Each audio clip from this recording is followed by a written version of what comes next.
Assalamualaikum warahmatullahi wabarakatuh. Jumpa lagi dengan Muhtar Latif Wisdom, channel yang smart dan wise. Saudaraku, terpetiklah sebuah kisah di sebuah negara yaitu Mesir, yang dikenal dengan negeri Egypt, negeri piramida. Kisah ini adalah terkait dengan seorang wanita cantik yang berusia masih sangat muda, sekitar 20 tahun. Dia menaiki sebuah bus dan kemudian di sampingnya duduklah seorang tua yang sudah beruban, giginya pun sudah berguguran.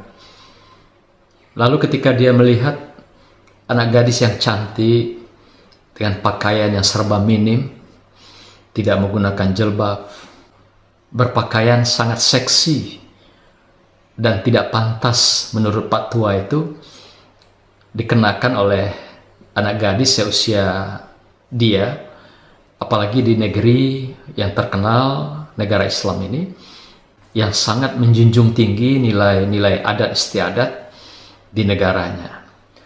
Lalu Pak Tua menegur anak gadis ini, "Wahai anak gadis yang cantik, rasanya engkau tidak pantas menggunakan pakaian seperti ini, terlebih di negara kita Mesir.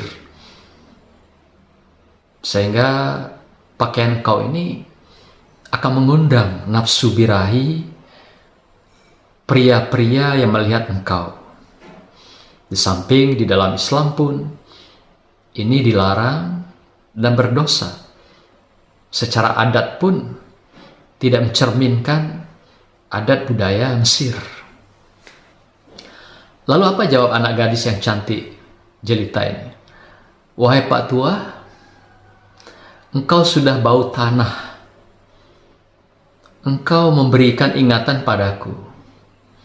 Emangnya apa untungnya bagimu?" Sambil menggenggam sebuah handphone, anak ini berteleponan dengan teman-temannya. Kemudian setelah dia berteleponan, dia menyerahkan telepon itu pada Pak Tua. "Wahai Pak Tua, tolong teleponkan Tuhanmu. Aku mau inden kamar di neraka. Tolong teleponkan sekarang. Kalau benar apa yang kau katakan padaku, bahwa aku dengan pakaian begini akan menjadi penghuni neraka, dan apa yang kulakukan ini adalah dosa. Tolong teleponkan Tuhanmu. Tunjukkan padaku, buktikan padaku. Aku ingin pesan inden kamar di neraka." Pak Tua pun tersenyum dengan kekecewaan. Lantas dia berdiam diri di tempat duduknya. Lalu bis pun melaju terus sampai ke halte-halte berikutnya. Dalam tempo 10 menit, bis pun sudah sampai kepada sebuah halte. Semua penumpang turun dan bis ini kosong. Kecuali yang tertinggal adalah anak gadis yang cantik jelita ini dengan pakaian yang serba minim ini. Lalu ketika mau turun, Pak Tua melihat kok anak ini tidak turun, malah dia tertidur di depan pintu di tempat duduknya. Kemudian datanglah kondektur menyapa anak ini, dibangunkan, tidak bangun-bangun. Lalu Pak Tua ini mencoba memegang urat nadi anak gadis yang cantik ini. Ternyata nadinya sudah tidak bergerak lagi. Anak ini sudah meninggalkan dunia yang fana. Anak ini sudah diambil oleh Allah SWT. Anak ini sudah mengakhiri hidupnya di dunia. Di dalam bis yang dia tumpangi, disaksikan oleh Pak Tua yang tadi mengingatkan beliau. Saudaraku, begitu mudahnya ketika Allah ingin menunjukkan kekuasaannya. Begitu mudahnya Allah ingin membuktikan kebenarannya. Begitu mudahnya Allah dapat melakukan sesuatu apabila Dia menginginkan terhadap makhluknya. Maka itu jangan pernah lupa bahwa setiap tarikan napas dan langkah kita adalah napas dan langkah kematian. Dalam hidup kita ada yang kita kenal dengan amal jariah. Ada juga yang kita kenal dengan dosa jariah. Dosa jariah adalah dosa-dosa yang kita wariskan selama hidup kita.